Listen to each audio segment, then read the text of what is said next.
Hi, hello everybody. Oh my goodness, we are incredibly full tonight. Thank you so much indeed for all coming out.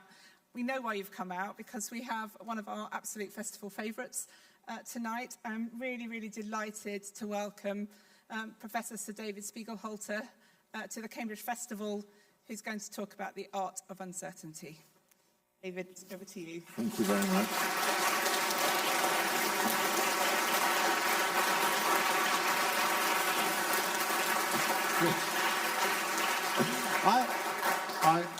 I don't think I've ever been so scared before giving a talk before. Not that you're a threatening-looking lot, but actually because you're a familiar-looking lot.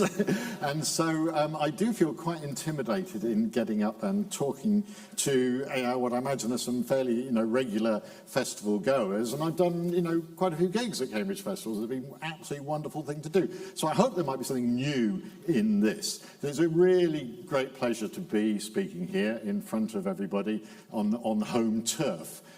Just briefly, a bit of my background. As I said, I'm emeritus professor in the stats department, and I used to do clever things. Oh, yeah, I used to do clever things, and including things like working on uncertainty in AI and Bayesian clinical trials and Bayesian computation and stuff like that. But frankly, by 2007, so I got a bit bored with this whole academic business, and then a wonderful stroke of luck, I got philanthropically funded to take up this new position of the Professor for the Public Understanding of Risk. So it's what I say to all new, new people who say, well, how do I plan my career? I say, find a friendly billionaire, first thing, and then get them to give you millions of pounds to endow your chair, and then you can do what you want. And what I wanted to do was, I've got to be honest, I wanted to do sort of Brian Cox of statistics, so which included stuff like, making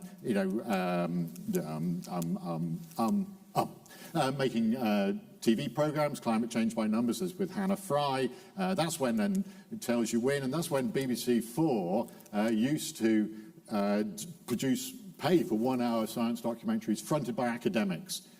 Which sadly they don't anymore, which is a real shame. And I did Winter Wipeout, jumping over the big red balls in Argentina in the guise of Professor Risk.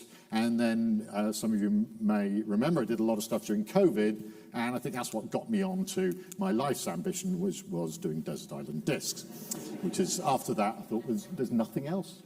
There's just nothing else. I have done it all. And I've written some books. And I used to write sort of unpopular, popular books. And then I wrote a popular book, Art of Statistics, which has sold very well. And I wrote Code by Numbers with Anthony Masters. But what I'm going to talk about on this one is this new book, Art of Uncertainty, which is for sale on a table outside there, and it covers a lot of stuff. And I should say, warn you, the talk I'm going to give today is not going to be, there's a tiny little bit of maths, but not much at all. There's more maths in the book, and there's more sort of stuff about the, risk analysis and risk management, but not much on risk management, but about deep uncertainty, communicating uncertainty. It's a nerdy book.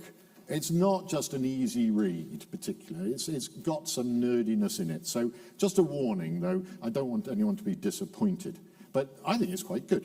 Anyway, so what I start with the book is, what is uncertainty? And I use this definition, a conscious awareness of ignorance, which I stole, of course, I didn't make that up. Meaning that it's, the point about that, to emphasize with that, is that it's, is this going to work?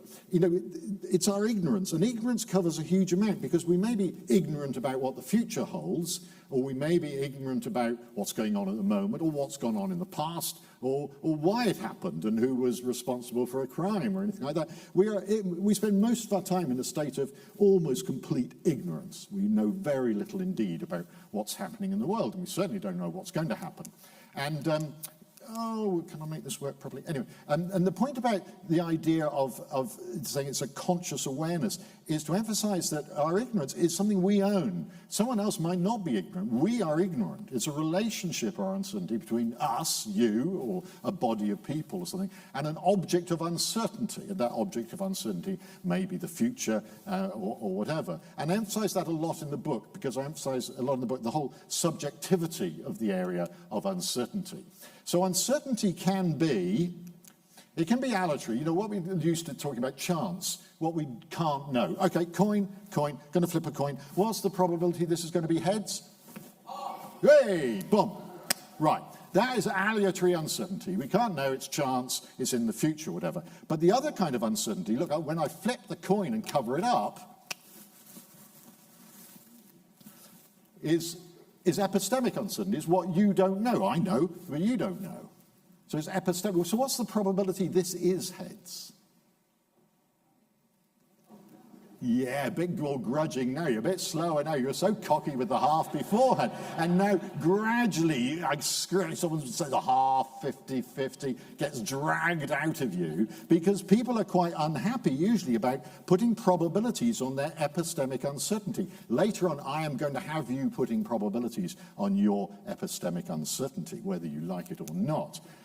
So the book is about deconstructing uncertainty, what I call how to think slowly about not knowing. Oh, and one of the things that I emphasize throughout the book is the fact that all our judgments about, which I'll come to in a moment, all our judgments about probabilities are based on assumptions. So, sorry, could you have a look at that coin, please? Yeah, turn it over. Yeah, okay. So it's a beautiful £2 coin, but it's got two tails. It hasn't got a head at all. So it's a beautiful bit of illegal currency. But never mind. So you were wrong with this 50-50. You cocky lot. 50-50. I mean, you made the mistake of trusting me. Oh, my goodness me, you shouldn't do that. So what that shows very quickly, I think, is that all these judgments you make 50-50, they're all based on assumptions.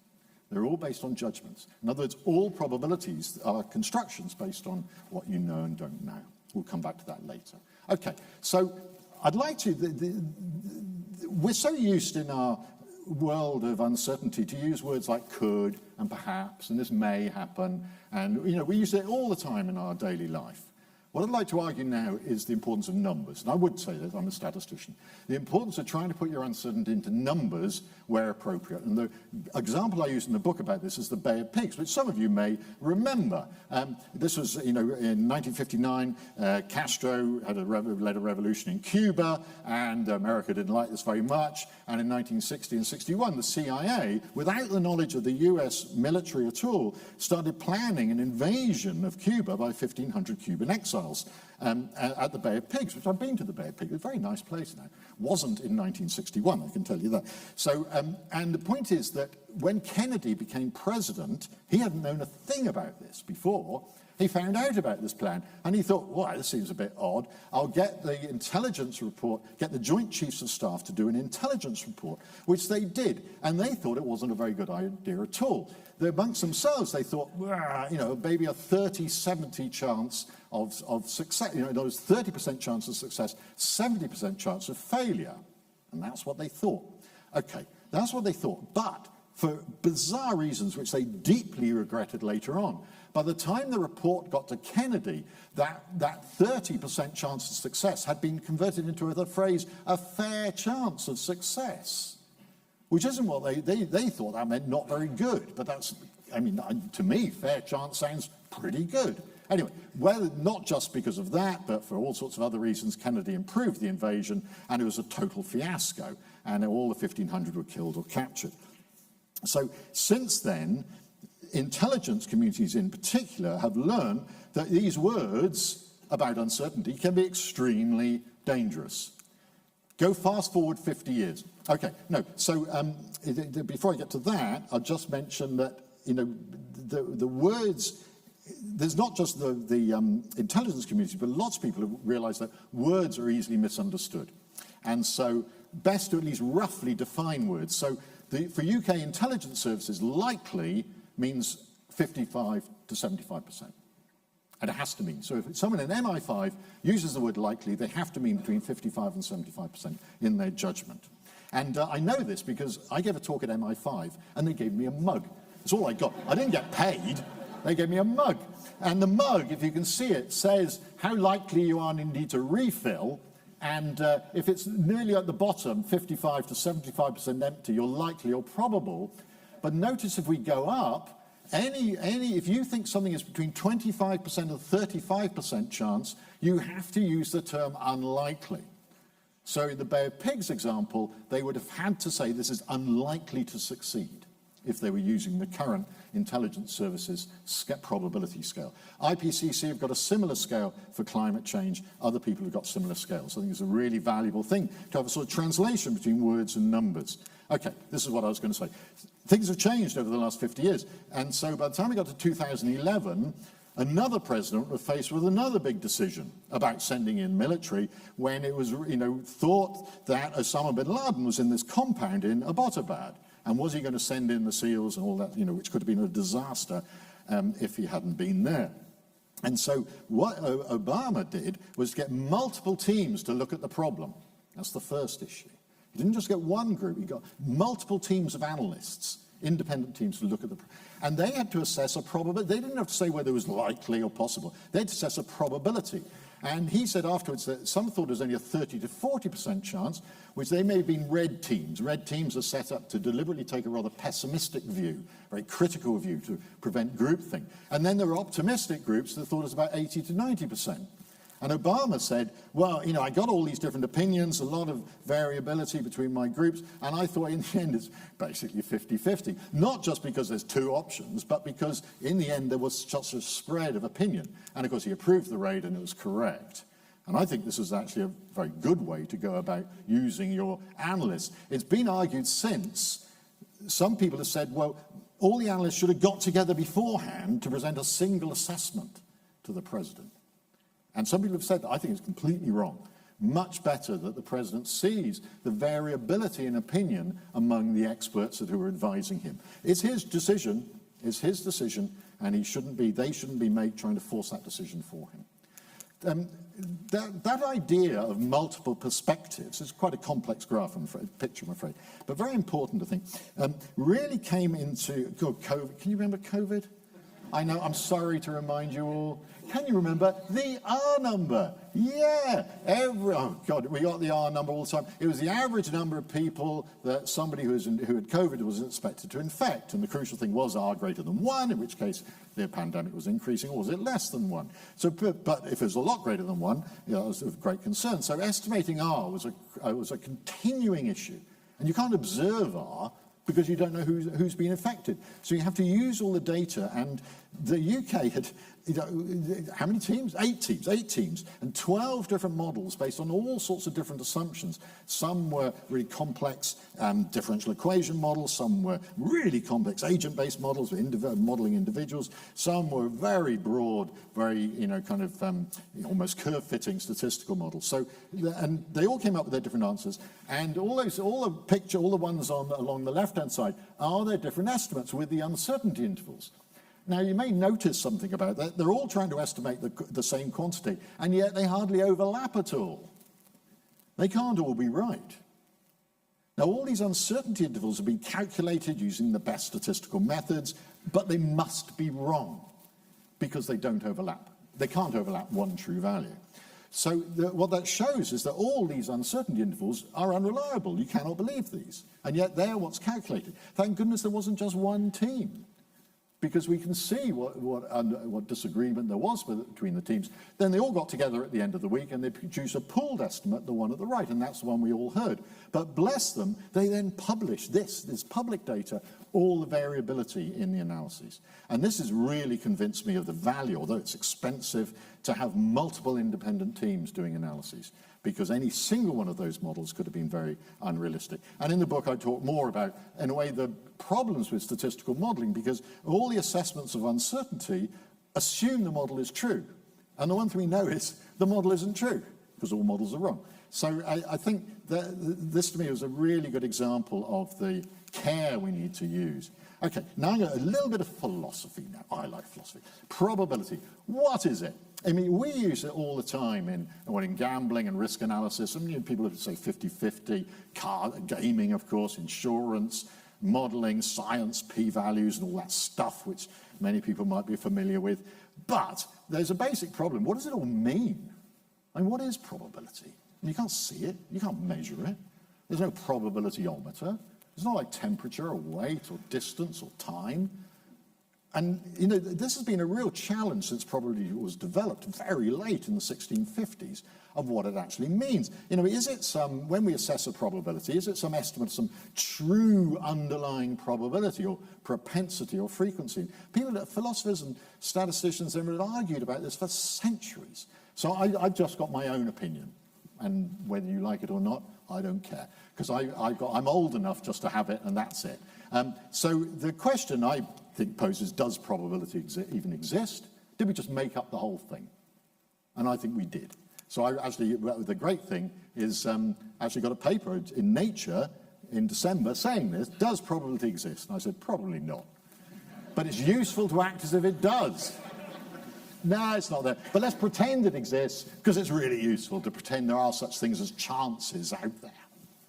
So I strongly believe this. Not everyone does, as I found when I wrote this paper.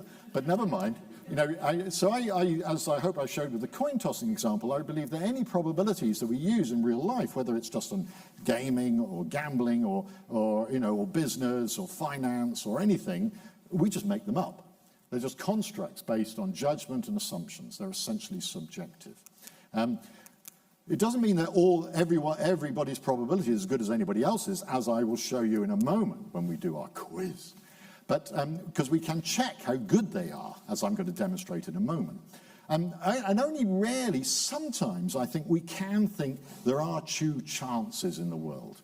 Lottery balls bouncing around all over the place. I kind of think, yeah, there is. This has got a 1 in 40, how many ever lottery balls there are now, 48, chance of coming up with any particular number. Gas molecules bouncing around. I kind of believe there are real chances there. The irony is that those situations are totally deterministic. When the lottery balls are bouncing around, they're just obeying Newton's laws of mechanics. Each lottery ball just, oh, hello, bong, hello, bong, hello, bong. It's just obeying Newton's laws. There's no randomness in there at all. It's just so unbelievably complex that you end up with a uniform distribution. Just like most random number generators have got zero randomness in them at all. They've just got a really complex algorithm that underlies it. Now, the quantum world may be different. But the quantum world is completely bonkers, so I'm not going to talk about it. But some people, even in the quantum world, don't think that the probabilities actually exist, that they're all relative to the context. But this is way, way above my pay grade. Okay, so what I want to do now is to show that while probabilities, I think, are basically subjective everywhere in science and everywhere else, it doesn't mean that everyone is not a completely relativist position, that anyone's as good as anyone else. So I want you to assess some probabilities. I want you to quantify your ignorance. Do you know how ignorant you are? Because we're going to find out. We're not going to find out, we're going to find out whether you know how ignorant you are. So I'm going to ask you a series of 5 questions. You don't have your pencil and paper. You're all clever enough to do all this in your head. Think whether you prefer A or B as the answer. And then I'm going to tell you, but I don't want to know whether you think A or B is the answer. I want to know how confident you are in your answer. So if you think its answer is A, and you can be 10 out of 10 confident, or if you haven't got a clue, 5 out of 10, or 6, 7, 8, 9, 10 in between. So you give your confidence on a scale of 5 to 10, and then score yourself when you hear the correct answer.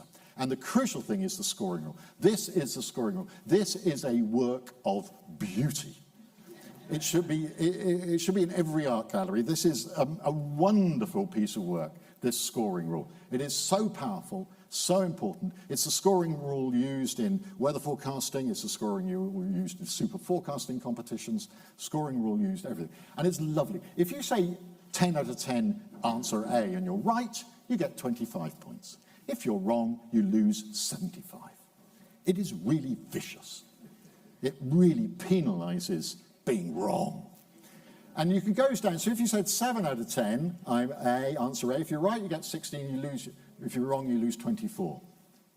Okay, clever clogs in the audience. By the end of the quiz, I want the formula behind those numbers. Okay, first question. Who's older, Prince of Wales or the Princess of Wales? William or Kate? No phones, no talking, no cheating. So I want to know, which do you think, is it A or B? Kate or William is older, but I don't want to know your answer. I want to know, for you to think, how confident I am in my answer? Is it 5, 6, 7, 8, 9, 10? If you say 5, you just stay on 0, remember? you want to play safe? Shh. And the answer is? Yeah, she's 6 months older. Yeah. If you said 10 out of 10 William, you have got off to a really bad start. Okay. Are you ready? Next one. Eyes down for the next question. Which is the bigger population, Cambridge, UK, or Cambridge and Massachusetts, where Harvard is? Shh. No cheating. No phones, no discussion. Which do you think it is, A or B, and how confident are you? Have you got your answers? Have you thought about it? And what's the answer? A. Yay, well done, right. Okay. All right, let's see. I'm going to see if I can catch you out. All right. Shh. What's the furthest north? Cambridge, UK. Shh. Cambridge, UK, or Cambridge, Massachusetts? Which is the furthest north? Shh. Okay. And have you thought of your answer and how confident you are? And the answer is? A. It's hugely further north. Cambridge, we're further north than Montreal. Again, if you said 10 out of 10 Cambridge, Massachusetts, bad. Okay, next one. Which is bigger, Venus or Earth? Which is bigger, Venus or Earth? Confidence. Go on, I bet there's some clever clogs here who know the answer. Shh. And the answer is? B. Yes, Venus, right, okay. Right, finally, and this is the really sort. Okay, which has got more bicycle parking spaces? Cambridge Station or Copenhagen Station? Shh. And if anyone knows this, I will be quite surprised. Right, have you made your judgment? Yeah, and the answer is no. Cambridge says no. Copenhagen has got a real problem with its parking spaces. If I did Rotterdam, it'd be about 8,000. No. Okay, now, can you work out roughly what your score is? I'm not going to identify anybody or pick on anybody. Did anyone get a nice high score? Did anyone get above 50? So, wow, well done. So these are people who are lucky or do know quite a lot. Were there some people who are quite cautious and stayed around 5, 6, 7 and so ended up around 0? Yeah, some people, yeah, okay. So these are people who are good, who know what they don't know. Now, there is a third sort of person who gets a large negative. Who got a negative score? Yay! Now, look, a chimpanzee could have done better than that. Just by saying 5 for every answer. And I'm not going to ask, sometimes with school kids, I find out who got the biggest negative score. And there's always some 15-year-old boy who's just thinks they know everything and doesn't know anything. So the point of, if you get anyone with a large negative score, these are not the people you want as your financial advisors, because they think they know things and they don't. And this is a really dangerous characteristic. Shush!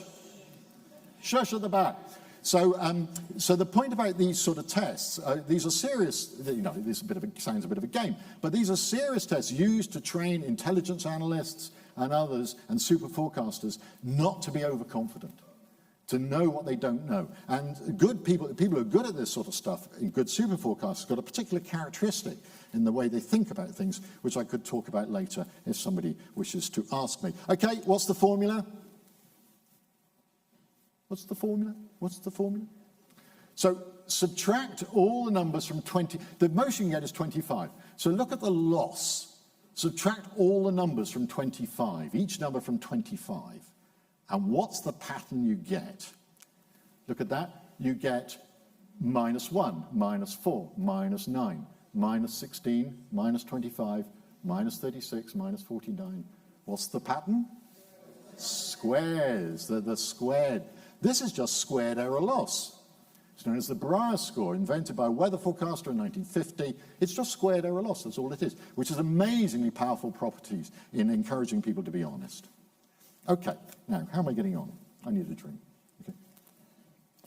Quick pause. And I should look at the time, because I want to make sure there's time for questions, and I'm going on a bit, so I'm going to hurry up now. Okay, luck. I want to talk about luck, because I'm fascinated by luck. Not that I think that luck is something out there in the world that's influencing us. It's just that I kind of think luck is known as the operation of chance, taken personally, and it's events that are unpredictable, they're not in your control, and yet they have a big impact on you.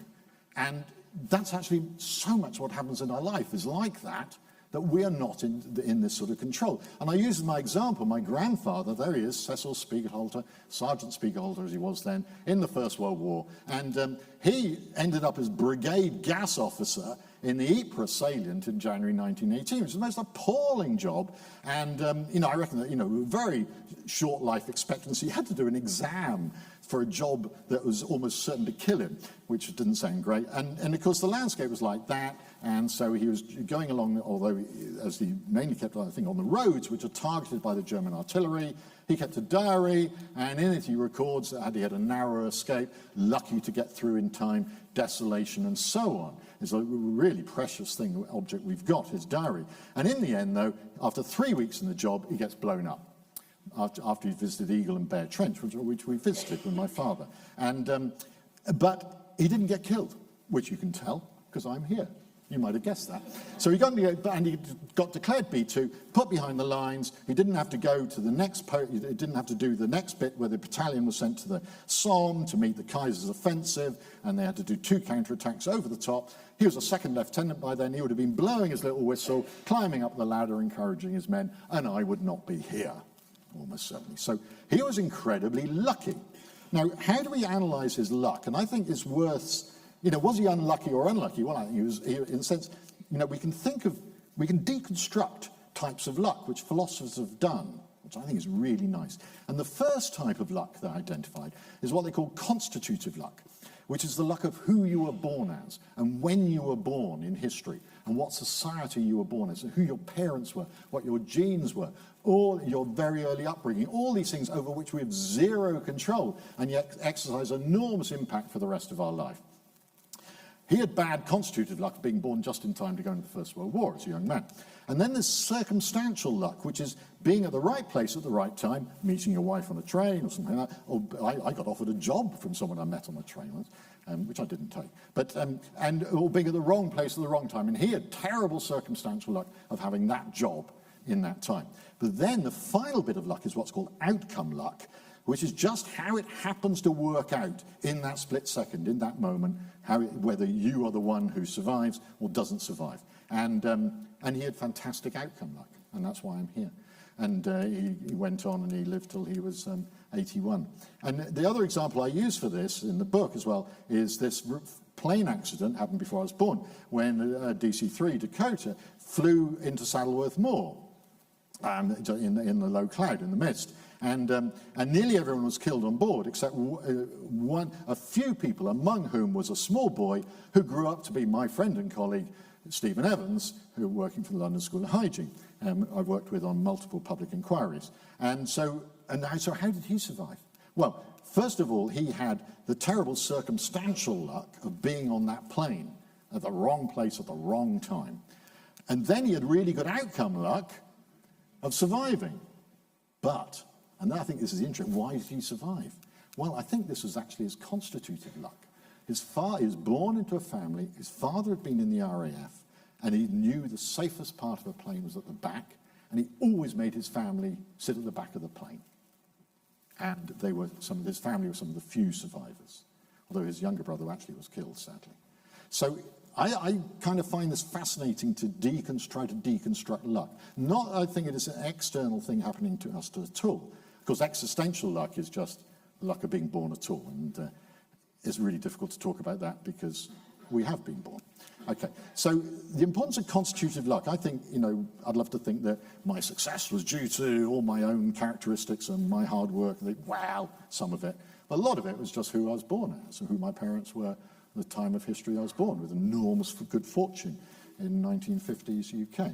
And so if you think of constitutive luck, it's all a matter of making the best of the hand you've been dealt, because we've got no control over who we're born as, and yet we have to try to make the best of what happened to us. And I think this is quite a good analogy. It's a good analogy because we are all unique genetically, we're all unique people, just as and this is something I now have to try to convince you of, every shuffle is essentially unique. So I'm shuffling the cards here, and I can say with absolute confidence, not absolute certainty, but incredible confidence, that nobody in the entire history of humanity has ever had the cards in this order before when they shuffled them. And I shuffle it again, and I can be incredibly confident, more confident than I could be of almost anything else, that nobody in the entire history of humanity has ever had these cards in this order before. And people find that quite tricky to grasp, that every shuffle is essentially unique, which is really difficult. It is difficult to grasp. So just a little bit of maths. If you think of how many shuffles there are, well, the first card can be any one of 52, and the second card can be any one of 51. We're multiplying these up. Second one can be, the third one can be any one of 50. And when we multiply these up, we get to what's known as 52 factorial, which is that number. And I don't try it now, but you could try multiplying this together on your phone, but be careful, because your phone will explode. Because it creates a number that's just too big for your phone to cope with, because it's a very big number when you multiply. Oh no, it's a bit bigger than that. Yeah, I'm sorry, I forgot. Oh yeah, no, that's it. Yeah. And oh no, there's a bit more. Yeah. Oh, I forgot a few zeros. Yeah. So it's that big, which is about the same number of not exactly the same number of atoms as in the galaxy. So that is how many individual card shuffles there are. So in the book I do some sums where I work out if everybody in the entire history of humanity had done nothing but shuffle cards their entire miserable lives, then the chance that any two of them would ever have done the same shuffle is about 10 to the minus 19, which is less than the chance that I could guess two people's mobile phone numbers straight off. And that's the chance that it's ever happened, a match. So it's quite extraordinary and really difficult to grasp. Yeah. So probability is not intuitive. And I'd like to just show another example of how probability is not that intuitive, and actually, though, also how you can be manipulated. Can I remember this when Darren Brown said he was going to flip 10 heads in a row? Okay, let me just have a look. 10 heads in a row. Watch.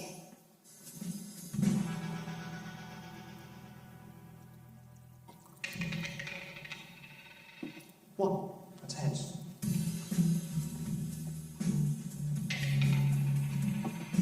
Two. That's heads. Three. Heads.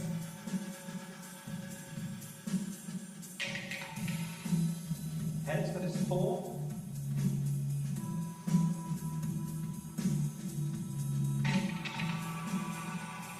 Heads, 5.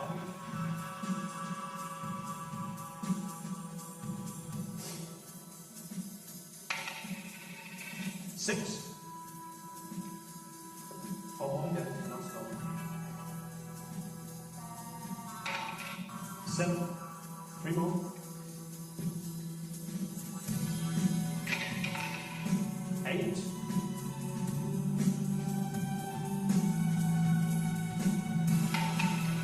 9 heads. Last one.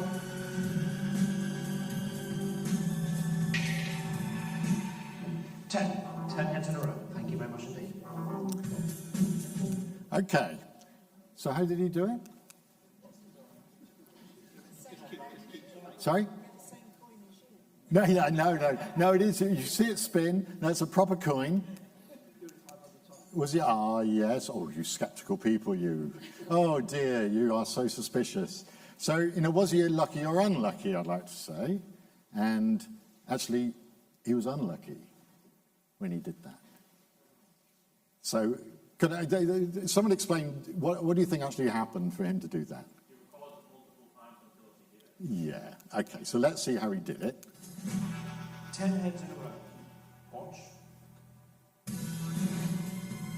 To predict a run of 10 heads in a row and then make it happen is cue. Oh, some of the sound. Okay. Well, the sound seems to have gone. The sound?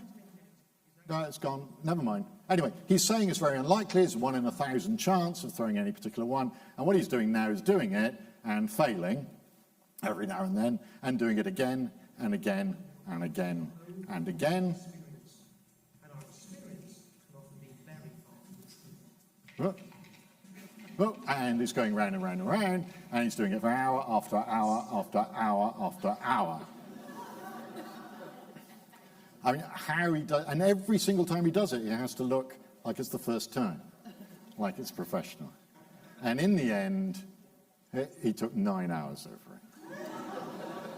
He did it for 9 hours. But he did it in the end. He stuck to it. And the point is that he took 9 hours. Was he unlucky or lucky? And I'd say he was unlucky to take that long. He was unlucky to take that long.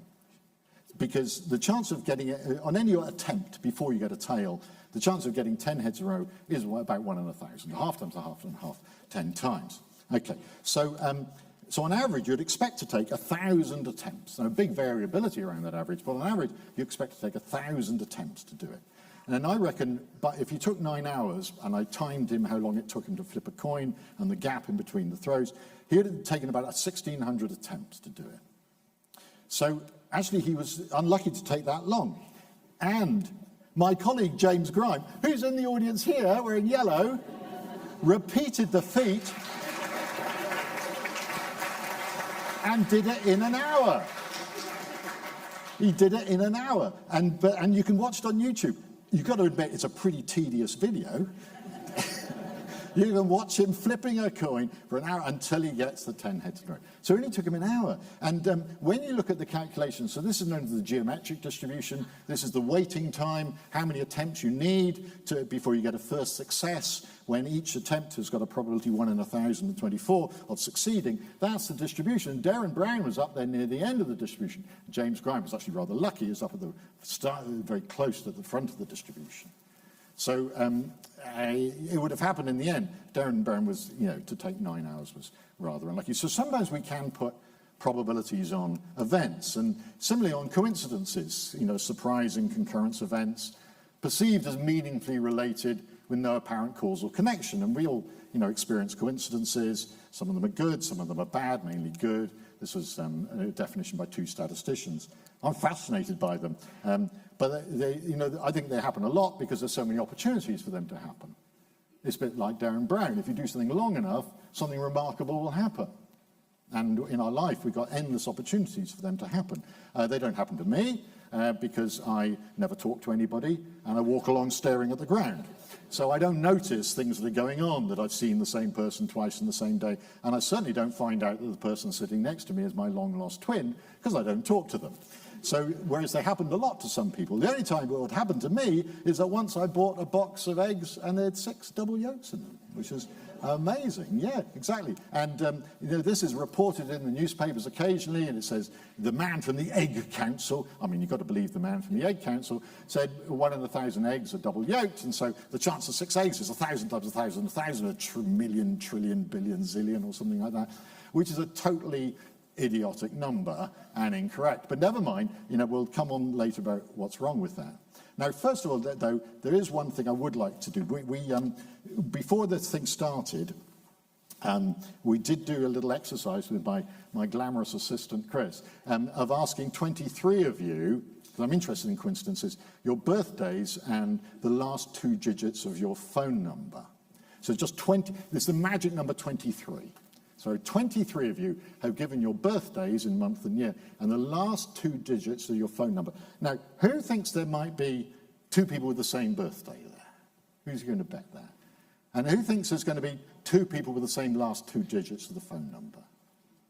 Yeah, okay. No, it looks not that many things. Right, I don't know the answer. Chris, did anyone have the same birthday? No. Oh, right. It is actually a 50. Did anyone have 1 day out? Yes. Oh, great. Come on, tell me who it was. So we've got the 2nd and the 3rd of March. 2nd and 3rd. Put your hands up if you're the 2nd or 3rd of March. Yes, okay. Close. Yeah. The 13th and the 14th of May. Oh, the 13th and 14th of May. So 2 close matches. Not bad. I missed a match. Sorry? Oh, sorry, I can't hear. I'm sorry. Yeah, and phone numbers. Right, so phone numbers. So if your birthday was the 18th of June, or the 22nd of June,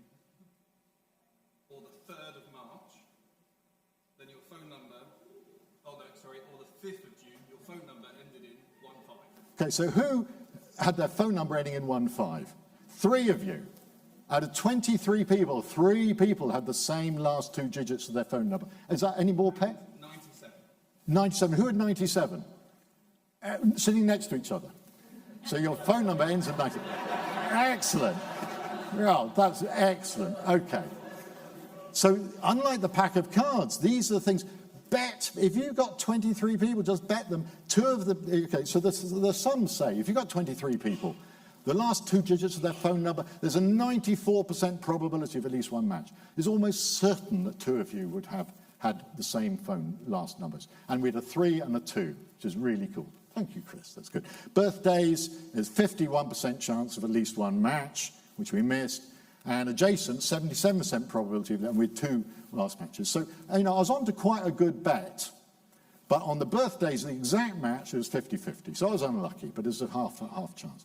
So just the last 2 digits of the phone number, something that can stick in the mind. You've got 20 people, there's an 87% chance of a match in the last 2 digits of their phone numbers. Okay, and just to say that on the 23 people having the same birthday, that that means there's a 50-50 chance that 2 will have the same birthday. People often talk about the fact that it means that on a football match, you've got 23 people on the pitch, the 2 teams and the referee. Half of all football matches, there's 2 people with the same birthday on the pitch. But another way to look at it is World Cup squads, which have 23 people in them. It's 23. So if you look at the Women's World Cup squad match, there were 32 squads, each with 23 members, and 17 of the squads. We'd expect 16, 17. Beautiful, match. Had 2 people with the same birthday. Brazil, Colombia, and Denmark had 2 pairs. Morocco and Nigeria had 3 pairs. Amazing. And the nice one, this is one I like. Oh, you can't really see that, but Nigeria had 2 players, both born on Christmas Day, called Christy and Glory. They're lovely. Yeah. So that we can prove this again and again and again, that these matches occur far more often than we'd expect, whereas the cards occurs far less often than we'd expect. Probability is really difficult and nasty. Okay, how did I get 6 double yolk cakes? How did I? Pretty easy. I bought a box of double yolk cakes from Waitrose out in Trumpington. So again, it's like the coin. Don't trust me. You assume some of the eggs occur at random. No. Look. There we are. Tesco have got them for £2 for double yolk cakes. Oh, good. Tell you what a Waitrose charging for double yolk cakes. Just go and buy double yolk cakes. Actually, a good trick is buy a box of double yolk cakes and then go to someone's house and swap the eggs over into their box. So when they start cracking their eggs, they're going to go, I've got to contact the newspapers. Anyway, so the main message of this is, of course, don't trust anybody and be skeptical of everything you hear, and good luck. Thank you very much.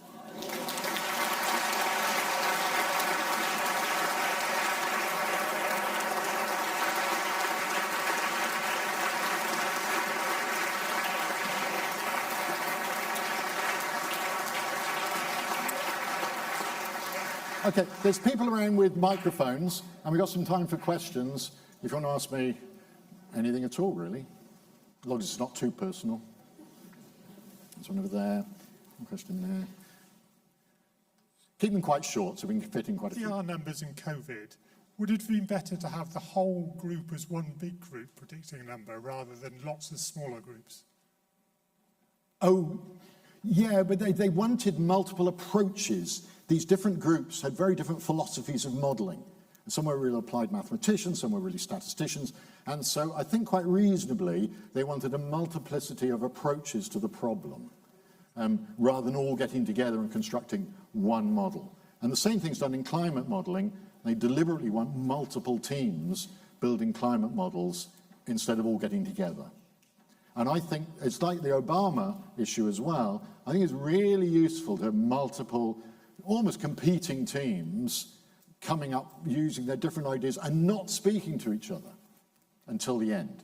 I think that's really bad. It's very expensive, though, because you've got a lot of redundancy, in fact, of people doing it. But I think it's a really effective way to do science. Yeah. I think the that there's a lot higher chance that some people are bad at shuffling. Yeah, absolutely. That's a really good point. Because if people just take the pack out of the box and go boom, boom, boom, obviously they're going to get matching. So I should have said very clearly, this assumes a decent shuffle. Yeah, they've got to be random shuffles. If people just go clonk, clonk, and then say this, those will have matched. No, that's a really good point, and I should have remembered to say that. This assumes a random shuffle. Yeah, excellent. Does that football birthday thing get confounded by that whole Malcolm Gladwell, all the footballers are the oldest kids in their years? Yeah. There's some tendency for footballers to be born earlier than a year because they're either the school year or the calendar year, depending on the sporting thing, because they're older in the group that moves forward. But it's not big enough to make a really big difference to this. But it is, it increases the chance of a match slightly. But for example, the overall, people aren't born uniformly throughout the year anyway. They've got a peak at the end of September. I don't know how many people here were born on September the 27th, but I know what your parents were doing. During the Christmas holidays. But it doesn't have a huge influence on the chances. Yeah. With regards to red teams and assessing the optimal way to find the best answer with pretty significant problems.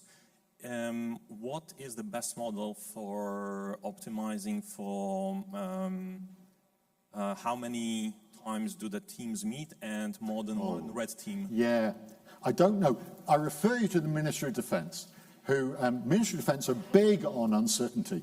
They've got a whole booklet on red teaming. Both the organisation of it and creating a red team mindset of having a group of people that are deliberately critical of the groupthink and so on. And so I'm not an expert on exactly how it should be organised. I just think that having some awkward people in there is incredibly valuable. I mean, they're a bit of a pain maybe because they're always picking holes in other people's arguments and their assumptions. But it's really valuable to have that critical ability. Ministry of Defence emphasise on red team mindsets to actually try to develop that self-criticality, that reflexivity in your own thinking. So you're aware of your biases, and you try to counter them. I think that's more difficult than having separate people. The other thing the Ministry of Defence do is employ science fiction writers to think of future scenarios to protect against. Because when we get, I talk in the book about deeper uncertainty about the future, when we can't even think of all the possibilities of what might happen, something I feel a situation we're getting increasingly into, and there you need imagination all the time. Imagination, I'm hopeless, so they employ science fiction writers. They're good short stories as well, they're really good. They're freely available. Yeah. Hello. Hi, just following the theme of double yolk eggs. First, we started keeping chickens, I don't know, about 10 years ago. The very first egg they produced was on Christmas Day, and it had a double yolk. Oh, lovely. How lucky do you think we were? Well, apparently young chickens are more likely to lay double-yolked eggs, but that does sound rather lucky, and I'm sure a great blessing. Yeah, no. Hello, can you just, over here. Oh, yeah, you're right, yeah.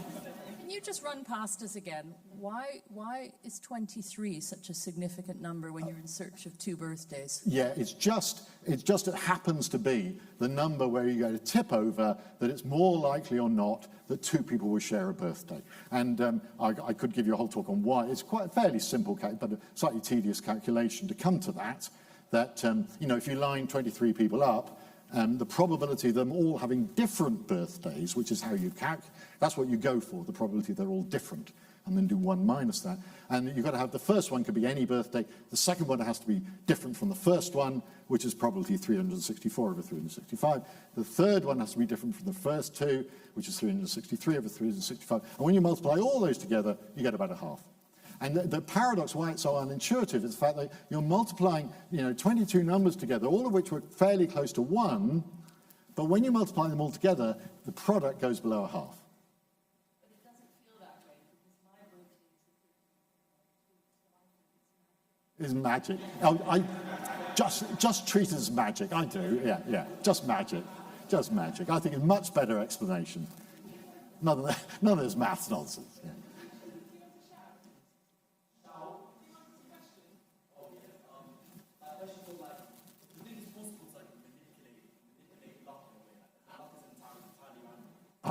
A really good question, because there's been whole studies of people who consider themselves lucky and other people who consider themselves lucky. Richard Wiseman did a whole study of lucky people, and what made them lucky. And he did find certain characteristics of lucky people, and they tend to be people who are open-minded and take advantage of opportunities. Because if you don't do anything, you're never going to have that stroke of luck if you just sit there and cover yourselves up, protect yourself all the time from things that can possibly go wrong. So lucky people are ones who look around for possibilities and then, in a sense, go for things with the recognition they often won't happen or anything like that. But they do. Occasionally things work out right. And so that open-mindedness and willingness to explore, to experiment, is, I think, really powerful. And that's why when I talk to school kids about taking risks, I always say, yeah, take risks. Go on, take risks. But don't be reckless. Don't be reckless. Protect yourself against severe downsides. Protect yourself all the time against the worst things that can happen. But unless you take some risk, unless you go for some stuff, these good things are never going to happen. Which is why you should talk to people on trains. And I never talk to people on trains. So. Although the only time I did, I got offered a job. So Hi. What tips and advice would you have for young people who want a career in maths? Oh, do maths. Yeah. Once they've done maths. You just got to do it. And I mean, I don't do maths. I started off doing maths. Pure maths got too difficult. Going into statistics, probability and statistics, which I've loved and stuck to me all the time. But I started off in maths, and I'm really glad I did as much maths as I could. So if you're interested, I think, in going into any sort of mathematical sciences, any sort of analytic career, is worth doing as much maths as you can, because at some point you'll bump your head, and you say, "No, I can't do any more."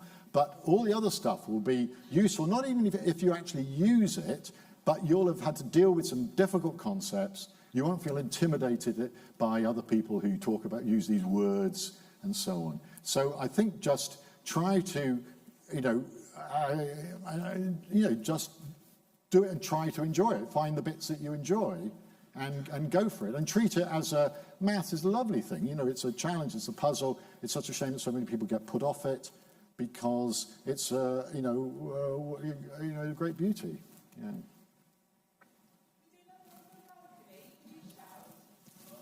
Question is, at what point do you think it gets really hard for humans to calculate probabilities? For example, this thing called the three-body problem. Yeah. You can't calculate where a certain is going to be in a certain. So what point do you think it gets to that point where you can't really? Really quickly. As you said, with one molecule, it just goes along. 2 molecules, you can sort of work out what the maths is. 3 molecules, you can't do the maths anymore, and you are left with sort of probabilities that you can't really work out anything exactly, and you're just left with the fact that lots of gas molecules obey probabilistic laws. But actually, it's all mechanical, these gas molecules. These aren't quantum effects, as far as I understand. These are just mechanical things, but it's just so complicated. You can't do the sums. You can't work out where anything be. So you're left with probability. Same as lottery balls.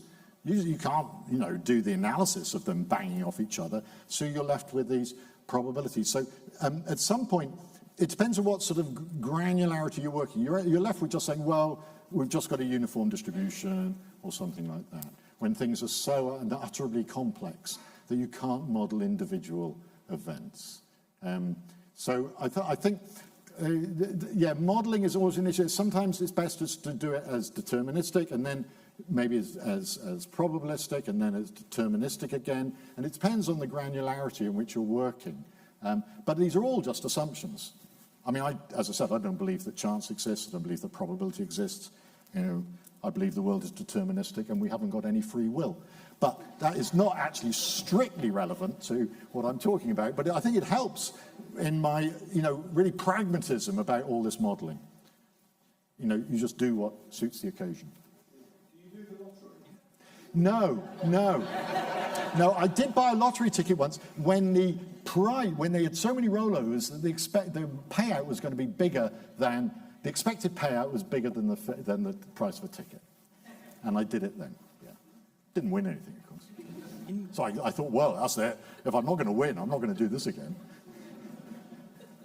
In your suggestion of, with the COVID modelling, of taking a wide range of different models and then looking to assess, are you assuming that all models are equally bad, or that we can't make some judgment? And I guess that comes back to the kind of hook that you suggested about assessing how confident we are and then being able to make some rational judgment on which that's a really good point, because not all models are good. Some are better than others, but they're all just models. They're the map, not the territory. They're not reality. Some mimic reality better than others, and we should be focusing much more on those.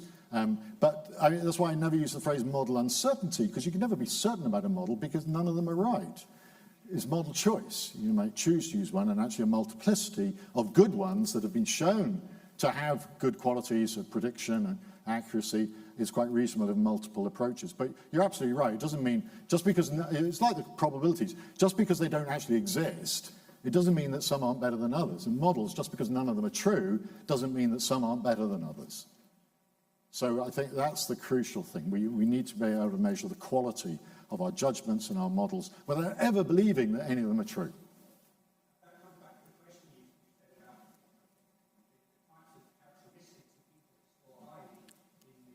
Yeah, the characteristics. Do you remember the thing of foxes and hedgehogs?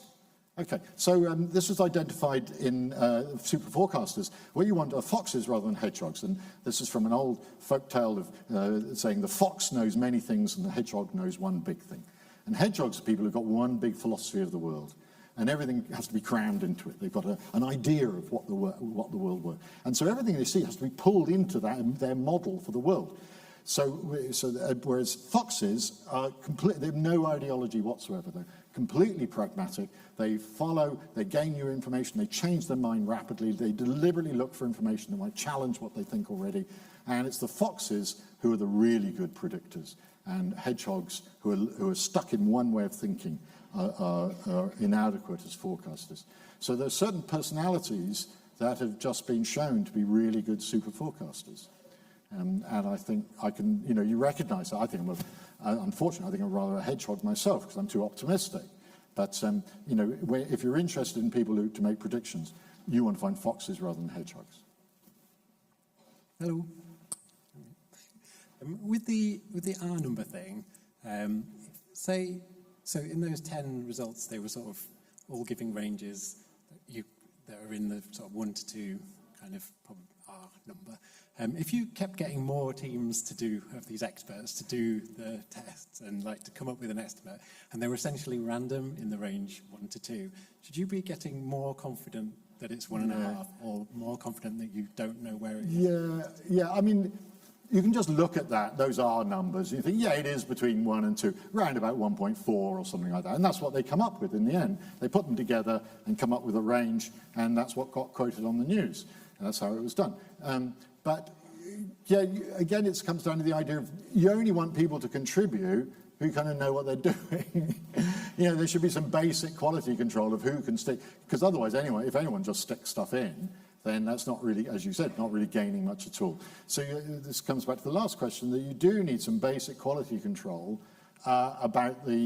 which needs to be previously established for what is allowed into, I wouldn't say a competition, but a pooling of expertise that goes into that. Similarly, for expert judgments, what they do when they're working out subjective probabilities, a bit like the Obama thing, is that they have pre-testing of people to rule out the sort of people who got big negative scores before they get them to do something important.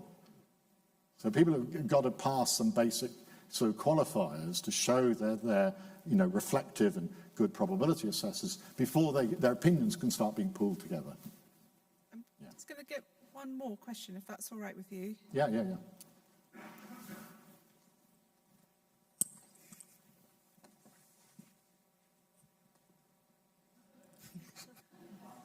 Hi, David.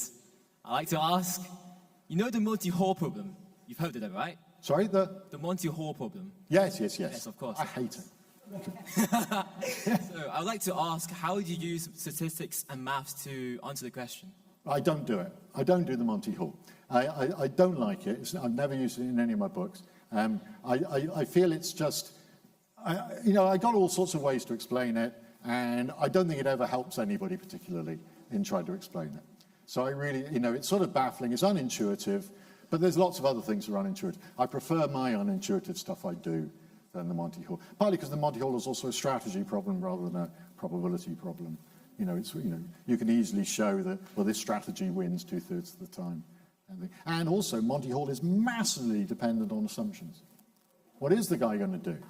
How's he doing? Is he cheating? So, it's hugely dependent on the assumptions of the setup of the, there's a book on the Monty Hall thing. It's got about 35 different variations on it. So I don't like it. I've done it, but I don't like it. And on that note, can I ask you to join with me to say a huge thank you very much to David. Yeah, thank you. Thank you very much. Thank you. Thank you. Thank you.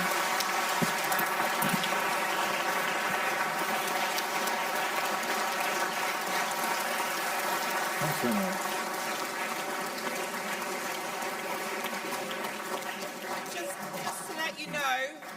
Just to let you know, David has some books outside which are for sale, and he'll be signing them upstairs if you're interested in getting a little signature.